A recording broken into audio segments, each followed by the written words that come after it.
నారాయణపురం అనేటిస్తూ ఉండేవాడు. గ్రామంలో చాలా మందికి తక్కువ ఖర్చులో తలుపులు ఇంకా కిటికీలు తయారు చేసి అందించేవాడు.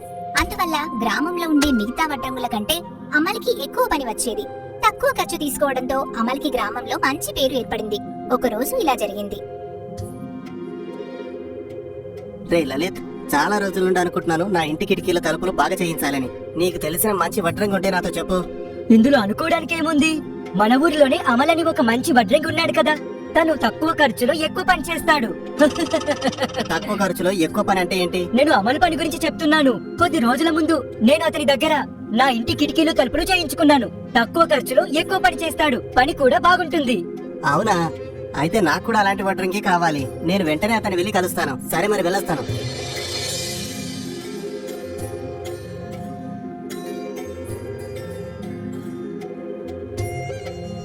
బిర్జు భయ్యా, నమస్తే. నా పేరు నందు. అదంతా సరే, ఇంతకీ ఎవరు నువ్వు? అదేంటంటే నేను మీరు వడ్రంగి పని కోసం మనిషిని వెతుకుతున్నారని విన్నాను. మీకు నాకంటే మంచి వడ్రంగి ఈ గ్రామంలో ఎక్కడ దొరకడు. అందుకే ఇక్కడికి నేను వచ్చాను. దొరకలేదని నీతో ఎవరు చెప్పారు? దొరికేశాడు. నందు అన్న, మీకు తెలియదనుకుంటాను. బిర్జు గారు ఇంట్లో పనుంది రమ్మని నాకు కబురు పంపించారు. ఏంటి, నీతో ఏమైనా చెప్పారా? బిర్జు భయ్య, నేను చాలా బాగా పనిచేస్తాను. నా మీద నమ్మకం ఉంచండి. కేవలం 20 రూపాయలు తీసుకుంటాను. నిజంగా. ఆహా, కానీ నేను కేవలం 10 రూపాయలకి ఈ పని చేస్తున్నాను. ఇంకా బిర్జు అన్న నాకు డబ్బులు కూడా ఇచ్చేశారు. ఏంటి, అసలు ఏం మాట్లాడుతున్నావు నువ్వు? 10 రూపాయలకి వడ్రంగి పని చేస్తున్నావా? అవును, తక్కువ ఖర్చుతో ఎక్కువ పని. చూడు నందు, నువ్వు ఇక్కడి నుండి వెళ్ళు. నా పని అమలే చేస్తాడు. సరే బిర్జు అన్న, పని ఎక్కడి నుండి మొదలు పెట్టాలో చెప్పండి. ఇలా అమల్ గ్రామంలో ఉండే అందరి ఇళ్లకు వడ్రంగి పనులు చేస్తూ ఉండేవాడు. గ్రామంలో ఉండే ప్రజలు కూడా కేవలం అమల్కే వడ్రంగి పనిని అప్పగించేవారు. దీనివల్ల మిగతా వడ్రంగులకు పని లేకుండా పోయింది. అందరూ కలిసి ఒకరోజు సమావేశం ఏర్పాటు చేశారు. లేదు, ఇలా జరుగుతూ ఉంటే కొన్ని రోజులకి చేతిలో చిల్లి గవ్వ కూడా లేకుండా రోడ్డు మీదకి వచ్చేయాల్సి ఉంటుంది. అవును, శర్మ గారి ఇంట్లో పనిచేసే వచ్చే డబ్బుతో నా కూతురికి నగలు తీసుకోవాలనుకున్నాను. కానీ అమల్ నా పని లాగేసుకున్నాడు. నేనేం చేయాలో అర్థం కావడం లేదు. నా పరిస్థితి ఎవరికి చెప్పుకోను. రాజ్యంలో సేనాపతి గారి ఇంటి తలుపులు చేయాలని పెద్ద పని వచ్చింది. ఆ పనికి వెళ్ళేటప్పటికి తర్వాత ఏమైంది? ఈ అమల్ ఎక్కడి నుండి వచ్చాడో తెలీదు. 10 రూపాయలకి పని చేస్తానని చెప్పి నా పనిని అమల్ లాగేసుకున్నాడు. నాకు అర్థం కాని విషయం ఏంటంటే వాడు ఇంత తక్కువ డబ్బుకి పని ఎలా చేస్తున్నాడు? దీని గురించి ఆలోచిస్తుంటేనే పిచ్చెక్కిపోతుంది. నాకు అదే అర్థం కావడం లేదు. ఇలా జరుగుతూ పోతూ ఉందంటే మనమంతా ఇంకో పని చూసుకోవాల్సిందే. భగవంతుడా, మా కష్టాన్ని నువ్వే తీర్చాలి.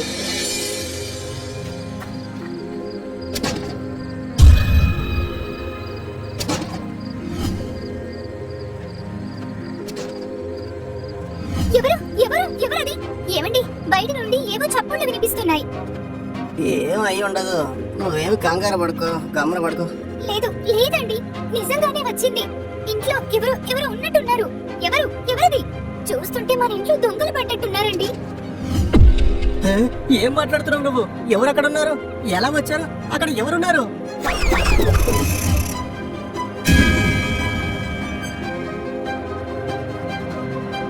కోరి దేవుడా, ఎంత పని జరిగిపోయింది.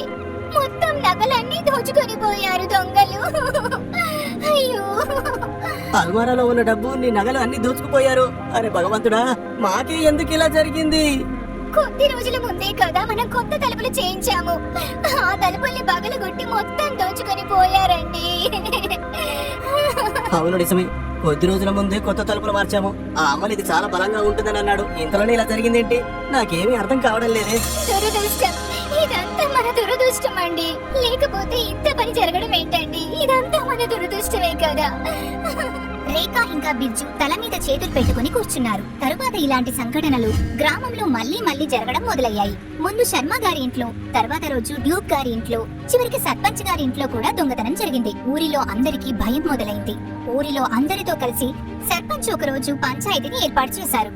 ఎవరు ఎన్ని చెప్పినా ఊరిలో ఇలా జరగడం, నా జీవితంలో ఇలాంటి దొంగతనాలు ఎప్పుడూ చూడనే లేదు. నాకేం అర్థం కావట్లేదు. ఏం చెప్పమంటారు సర్పంచ్ గారు? గ్రామంలో ఎప్పుడు ఏం జరుగుతుందో అని భయం వేస్తుంది. ఆ భయంతో నిద్ర కూడా రావడం లేదు మాకు. మేమంతా పేదవాళ్ళం. రూపాయి కూడబెట్టుకుని డబ్బు దాచుకుంటున్నాము. అది కూడా దోచుకొని పోతే మేము ఎలా బతకాలి? ఇప్పుడు ఏం చేయాలో మీరే చెప్పండి. అలా అయితే మీరంతా ఒక విషయాన్ని గమనించారా? ఆ వడ్రంగి అమలు ఉన్నాడు కదా, ఏ ఇంటికైతే తలుపులు చేశాడో ఆ ఇళ్ళ అన్నిట్లోనూ దొంగతనాలు జరుగుతున్నాయి. దొంగలు చేసిన పనిని నువ్వు ఇలా మారుస్తున్నావు ఎందుకంటే అమలు వల్ల నీకు పనులు లేకుండా పోయాయని నువ్వు ఆ నింద తన మీద వేస్తున్నావు. లేదు లేదు సర్పంచ్ గారు, కొంచెం నేను చెప్పేది వినండి. మీరు కూడా కొంచెం ఆలోచించండి. మొదట బిర్జు గారిల్లు, దాని తర్వాత శర్మ గారిల్లు, దాని తర్వాత సర్పంచ్ గారింట్లో కూడా దొంగతనం జరిగింది. అలా జరిగే అవకాశమే లేదు. ఎందుకంటే కొన్ని రోజుల ముందే మా ఇంటి తలుపులు కూడా తనే చేశాడు. ఆయన చాలా మంచి వ్యక్తి, ఇంకా గుణవంతుడు కూడా. తను ఎప్పుడు చాలా తక్కువ డబ్బులు తీసుకొని పనిచేస్తూ ఉంటాడు. ఏ నందు, నువ్వు ఆ అమల మీద చాడీలు చెప్పడం ముందు ఆపు. మీరు ఏమైనా చెప్పండి, నాకైతే ఇందులో ఏదో అనుమానంగానే ఉంది. మహారాజా, రాజ్యంలో కొత్త సమస్య వచ్చి పడింది. కొంచెం మీరు అదేంటో చూస్తే బాగుంటుంది. తప్పకుండా మంత్రి గారు, ఇప్పుడు మన రాజ్యానికి వచ్చిన సమస్య ఏంటో చెప్పండి. చెప్తాను మహారాజా. మన రాజ్యంలో చాలా చోట్ల దొంగతనాలు జరుగుతున్నాయి. రాత్రైతే చాలు, దొంగలు ఇంట్లో దూరి డబ్బు, నగలు అన్నీ దోచుకుంటున్నారు మహారాజా. ఏమంటున్నావు నువ్వు? ఇది చాలా తీవ్రమైన విషయం. ఇంట్లో వాళ్ళకి తెలియకుండా తలుపులు తీసుకుని లోపలికి వచ్చి వాళ్ళకి తెలియకుండా ఎలా దొంగతనం చేయగలరు? అసలు ఇదంతా ఎలా సాధ్యమవుతుంది? ఇప్పుడు వచ్చిన సమస్య అదే మహారాజా. రాజ్యంలో ప్రజలందరూ ఆందోళనలో ఉన్నారు. వెంటనే ఆ విరోధుల్ని మనం పట్టుకోవాలి మహారాజా. ఒక పని చేయండి, కొంచెం ఈ విషయం మీద ధ్యాస పెట్టడం చాలా అవసరం. ఈ బాధ్యతల్ని మీకే అందిస్తున్నాను మంత్రి గారు, జాగ్రత్తగా చూసుకోండి. మహారాజా, మీ గదిలో తలుపు తయారు చేయడానికి ఒక మంచి వడ్రంగిని చూస్తున్నారు కదా, ఆ విషయం చెప్పడానికి మీ దగ్గరికి వచ్చాను. అవునవును, ఎవరైనా దొరికారా? మీరు చెప్పిన తర్వాత రాజ్యంలోని గొప్ప వడ్రంగిని మీ ముందుకు తీసుకుని వచ్చాను మహారాజా. ఇతనే అమల్. అవునవును, ఎవరైనా దొరికారా? మీరు చెప్పిన తర్వాత రాజ్యంలోని గొప్ప వడ్రంగిని మీ ముందుకు తీసుకుని వచ్చాను మహారాజా. ఇతనే అమల్. ప్రణామాలు మహారాజా. నేను చాలా అదృష్టవంతుణ్ణి, ఎందుకంటే మీ కోటలో తలుపులని తయారు చేయటం నా అదృష్టంగా భావిస్తున్నాను నేను. అదంతా సరే కానీ నీకు సరిగ్గా పనిచేయడం వచ్చారాదా? రాజుగారి కోటలో తలుపులు తయారు చేయడం అంటే అంత మామూలు విషయం కాదు. ఈ రాజ్యంలో చాలా ఇళ్లలో నేనే తలుపులు తయారు చేస్తున్నాను మహారాజా. దానికి కేవలం 10 రూపాయలే తీసుకుంటున్నాను. అందుకే అందరూ నన్ను ఖర్చు తక్కువ, పని ఎక్కువ చేస్తాడు అంటారు. 10 రూపాయలకే తలుపు, కిటికీలు చేస్తున్నావా? ఇది చాలా గొప్ప విషయం. ఇదంతా రాజుగారి కృపే మంత్రి గారు. నాకు మాత్రం పని ఉంటే చాలు, ఇంకేమీ వద్దు. అందుకే అంత తక్కువ డబ్బులు తీసుకుంటున్నాను నేను. అవును మంత్రి గారు, మా ఇంటి తలుపులు కిటికీలు అద్భుతంగా చేశాడు. అంతేకాదు అమల్ చాలా మంచి వ్యక్తి.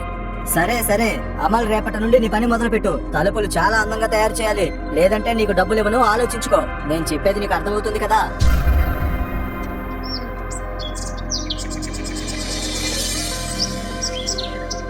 తర్వాత రోజు నుంచి అమల్ తన పనిని మొదలు పెడతాడు. కొన్ని రోజుల తర్వాత సేనాపతి ఇంట్లో కూడా దొంగతనం జరుగుతుంది. దీంతో మంత్రి గారు చాలా ఆందోళన చెందుతారు. ఈ విషయం మీద ఆలోచిస్తూ తన ప్రాంగణంలో అటూ ఇటూ తిరుగుతూ ఆలోచించే సమయంలో నందు అక్కడికి వస్తాడు. మంత్రి గారికి ప్రణామములు. మీరు కొంచెం సమయం ఇచ్చారంటే మీకు ముఖ్యమైన విషయం చెప్పడానికి నేను వచ్చాను. అసలు ఇంతకీ ఎవరు నువ్వు? నిన్నెప్పుడూ ఇక్కడ చూడలేదు. మిమ్మల్ని కలుసుకోవడం ఇదే నాకు మొదటిసారి మంత్రి గారు. నేను ఈ రాజ్యంలో సాధారణమైన వడ్రంగిని. నేను మీకు చెప్పాలనుకుంటున్న విషయం చిన్నదేమీ కాదు మంత్రి గారు. అరే, అసలు ఏం చెప్పాలనుకుంటున్నావు? విషయం ఏంటో చెప్పు త్వరగా. మంత్రి గారు, ఈ రాజ్యంలో జరుగుతున్న దొంగతనాల వెనుక ఒక పెద్ద రహస్యం ఉంది. అందుకే చెప్తున్నాను, రాజుగారి గదిలో కొత్త తలుపులన్నీ జాగ్రత్తగా చూసుకోండి. చాలా జాగ్రత్తగా ఉండాలి. ఏంటి? కొత్త తలుపులకి దొంగతనాలకు సంబంధం ఏంటి?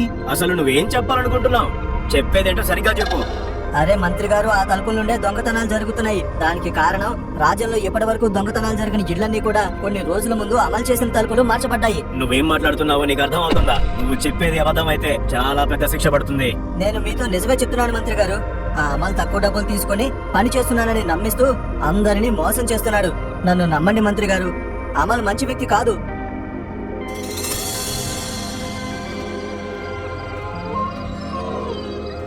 అరే, అందరూ వచ్చేసారా? ఇంత త్వరగా వస్తారని అనుకోలేదు.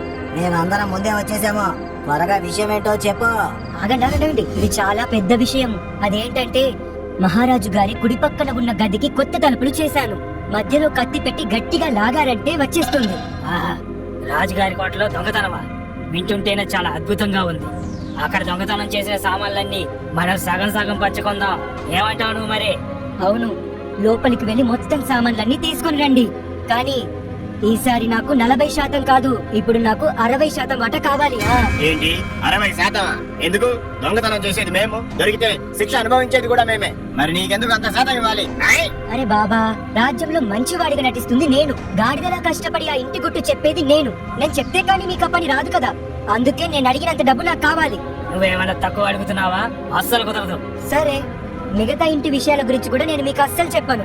అంతేకాదు మీ గురించి రాజుగారితో చెప్తాను, అర్థమైందా? నువ్వు ఆ పని చేయాల్సిన అవసరం లేదు. నేనే స్వయంగా రాజుగారితో చెప్తాను.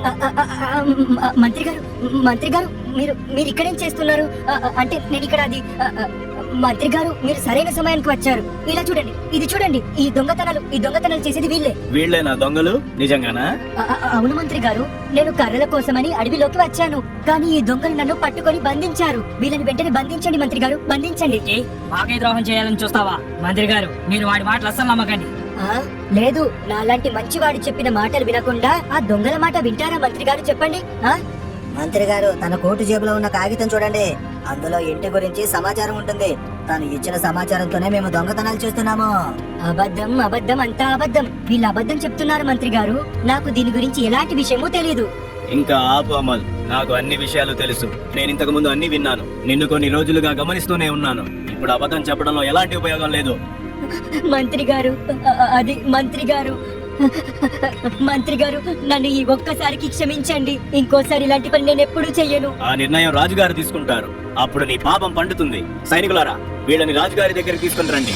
దాని తర్వాత వాళ్ళని బంధించి రాజుగారి సమక్షంలో ప్రవేశపెడతారు. రాజుగారు అమల్కి మరణదండన విధిస్తారు. మంత్రి గారి తెలివికి చాలా సంతోషపడి ఆయన్ని ప్రశంసిస్తారు.